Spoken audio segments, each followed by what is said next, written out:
Assalamualaikum warahmatullahi wabarakatuh. Hai semuanya, kami kelompok 5 di sini ingin mempresentasikan produk kami tentang tugas sejarah, yaitu organisasi radikal dan moderat di Indonesia. Selamat menonton. Nomor 1, Indies Party. Indies Party didirikan pada tanggal 25 Desember tahun 1912, yang mana organisasi ini awalnya dibentuk karena keresahan Ernest Dawes Dekker atas diskriminasi yang ia terima dari orang Belanda kepada dirinya yang merupakan keturunan Belanda. Diskriminasi yang ia terima berupa pijakan politik maupun non-politik pada saat Belanda masih secara parsial melakukan penjajahan di Indonesia. Awal mulanya Ernest Dawes Dekker yang memiliki sikap sangat kritis terhadap sosial politik zaman itu menuangkan dalam organisasi yang ia buat, yaitu Indies Bond. Namun organisasi ini tidak berlangsung lama karena tidak mendapatkan dukungan dari masyarakat pribumi asli. Akhirnya Ernest Dawes Dekker menggandeng Cipto Mangunkusumo dan Ki Hajar Dewantara yang merupakan orang pribumi asli untuk membangun organisasi Indies Party. Mereka juga dikenal sangat kritis kepada pemerintah Belanda lewat tulisan-tulisannya. Mereka bertiga lalu disebut sebagai tiga tokoh, tiga setangkai. Lalu, apa saja sih tujuan Indies Party? Tujuannya yaitu 1. Meningkatkan patriotisme seluruh rakyat Indonesia kepada Indonesia yang merupakan tanah airnya. 2. Menjalankan kerjasama berdasarkan asas persamaan dari ketatanegaraan. 3. Memajukan tanah air Indonesia. 4. Mempersiapkan kehidupan rakyat Indonesia sebagai rakyat yang merdeka dari penjajahan.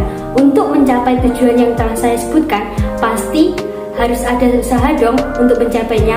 Caranya: 1. Menyerap cita-cita nasional India atau Indonesia. 2. Menghilangkan ketidakadilan terkait stratifikasi sosial dalam pergaulan di segala bidang. 3. Menghilangkan berbagai usaha yang mengakibatkan kebencian antar agama. 4. Memperbesar pengaruh pro-India di pemerintahan. 5. Memperbaiki keadilan India atau Indonesia dan merupakan pendapatan hak yang selama ini dilupakan bangsa Indonesia. 6. Membangun usaha yang fokus dalam memperkuat ekonomi Indonesia dan sesuai kepentingan ekonomi bangsa Indonesia. Tidak seperti organisasi sebelumnya, Indies Party yang didirikan oleh Dawes Dekker dan kedua rekannya ini diterima oleh masyarakat dari berbagai golongan dan ikut bergabung tanpa memandang hal apapun, sehingga mereka berhasil mengumpulkan anggota lebih dari 7.000 orang pada Oktober 1912 sejak sebelum Indies Party ini diresmikan. Dalam perjalanannya, tiga serangkai ini aktif dalam memberikan gagasan nasionalisme serta bentuk-bentuk perlawanan kolonialisme. Bentuk perlawanan tersebut melalui tulisan provokatif yang dipublikasikan melalui surat kabar di Express yang didirikan oleh Dawes Dekker dan Ki Hajar Dewantara yang bertugas sebagai wartawan. Tidak ada suatu hal di dunia ini yang abadi. Pada masa perlawanan, organisasi Indies Party dibubarkan oleh pemerintahan Belanda tepatnya pada 4 Maret 1913. Hal ini dikarenakan Indies Party dianggap memiliki aliran yang berbeda dengan Belanda.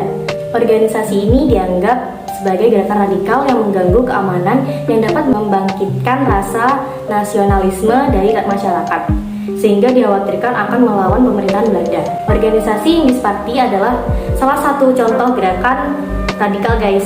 Kenapa dikatakan organisasi radikal? Karena organisasi ini bersifat perjuangan yang kasar dan benar-benar menentang keras pengaruh Belanda. Tidak seperti organisasi moderat yang main halus. Oke guys, untuk kisah Indies Party sebagai organisasi non-kooperatif radikal sudah tahu kan?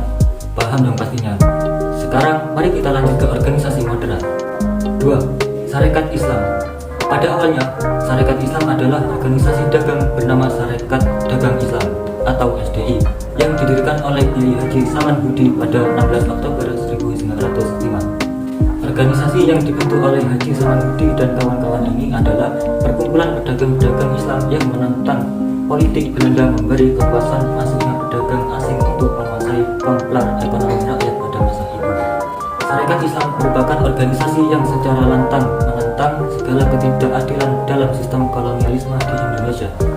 Pada tanggal 10 September 1912, berkat keadaan politik dan sosial pada masa tersebut, Bos Cokroaminoto menghadap Notaris B. Terkuil di Solo untuk membuat Sarekat Islam sebagai badan hukum dengan anggaran dasar SI yang baru. Kemudian mendapatkan pengakuan dan disahkan oleh pemerintah Belanda pada tanggal 14 September 1915. Pendirian Sarekat Islam memiliki beberapa tujuan, yaitu 1. Mengembangkan jiwa dagang dan kesejahteraan masyarakat pribumi. 2. Mengembangkan pendidikan dan pengajaran bagi masyarakat pribumi. 3. Memperbaiki citra Islam dan kalangan masyarakat luas. 4. Membantu kesulitan yang dialami anggota dalam sektor ekonomi.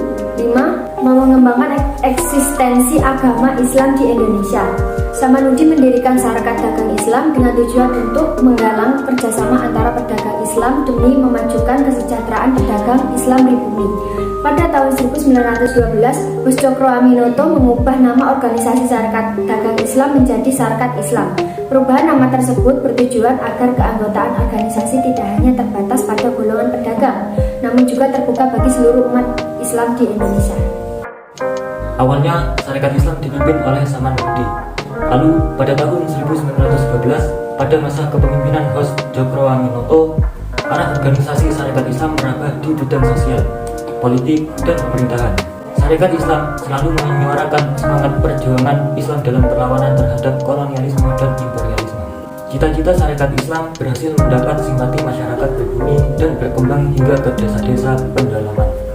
Rakyat pedesaan menganggap Sarekat Islam adalah wadah dalam perjuangan melawan struktur kekuasaan lokal. Sarekat Islam semakin berkembang pesat pada tahun 1912. Keanggotaan Sarekat Islam tidak hanya berasal dari Jawa, namun meluas hingga Pulau Sumatera, Sulawesi, dan Maluku. Sarekat Islam ada organisasi modern. Dia tidak bermain kasar dengan cara berdemo pada Belanda. Pada tahun 1917, pemerintahan kolonial Belanda meminta kepada Sarekat Islam untuk mengirimkan wakil untuk menduduki kursi Volkskamp atau Dewan Rakyat. Cokro Aminoto dan Abdul Muiz dipilih sebagai perwakilan Sarekat Islam di Volkskamp. Pada perkembangannya, Cokro Aminoto dan Abdul Muiz tidak dapat berbuat banyak karena Volkskamp hanyalah dewan boneka bentukan pemerintah Belanda. Gus Cokro Aminoto ketika itu telah menyuarakan agar bangsa Hindia atau Indonesia diberi hak untuk mengatur urusan dirinya sendiri. Yang hal ini jelas ya ditolak oleh pihak Belanda. Organisasi ini harus mengalami kemunduran dan berakhir pada pembubaran. Sarekat Islam yang mengalami perkembangan pesat kemudian disusupi oleh paham sosialisme revolusioner. Paham ini disebarkan oleh H.J.F.M. Snevliet yang mendirikan organisasi ISDV atau Indis Sosial Demokratis Vereniging pada tahun 1914. Pada mulanya, ISDV sudah mencoba menyebarkan pengaruhnya, tetapi karena paham yang mereka anut tidak berakar dalam masyarakat, melainkan diimpor dari Eropa oleh warga Belanda, sehingga usahanya kurang berhasil. Mereka menggunakan taktik infiltrasi yang dikenal sebagai blok di dalam. Mereka berhasil menyusup ke dalam tubuh Sarekat Islam dengan tujuan yang sama, yaitu membela rakyat kecil dan menentang kapitalisme, namun dengan cara yang berbeda. Dengan usaha yang baik, mereka berhasil mempengaruhi tokoh-tokoh muda SI seperti Semaun, dan Sono, Tan Malaka, dan Alimin. Hal ini membuat SI pecah menjadi SI Putih dan SI Merah. SI Putih dipimpin oleh Gus Cokro Aminoto dan SI Merah dipimpin oleh Semaun.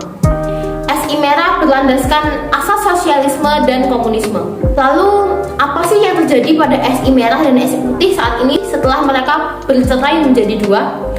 Untuk SI Putih sendiri masih bertahan hingga sekarang. Namanya sama, yaitu Sarekat Islam, tapi ada Indonesianya, jadi Sarekat Islam Indonesia yang berkantor di Solo, Jawa Tengah. Sedangkan SI Merah berkembang menjadi partai baru yang kita kenal sebagai PKI, Partai Komunis Indonesia, yang sudah bubar tentunya. Sekian penjelasan dari kelompok 5 tentang organisasi moderat dan organisasi radikal. Jadi sudah paham kan kalian semua soal yang kami jelaskan? Organisasi moderat itu yang kami contohkan adalah SI, Sarekat Islam, sedangkan radikal yaitu kami pakai Indijema. Baik, terima kasih atas perhatian kalian semua. Kami dari kelompok 5 mengucapkan mohon maaf yang sebesar-besarnya apabila kami membuat kesalahan kata pada penjelasan kami. Kami pamit undur diri. Wassalamualaikum warahmatullahi wabarakatuh. Oke guys, untuk kisah party Tojomik hop. Kade apa no? Lighting. Dek balik kada HP. Namun organisasi ini harus mengalami pembubaran yang tahsina.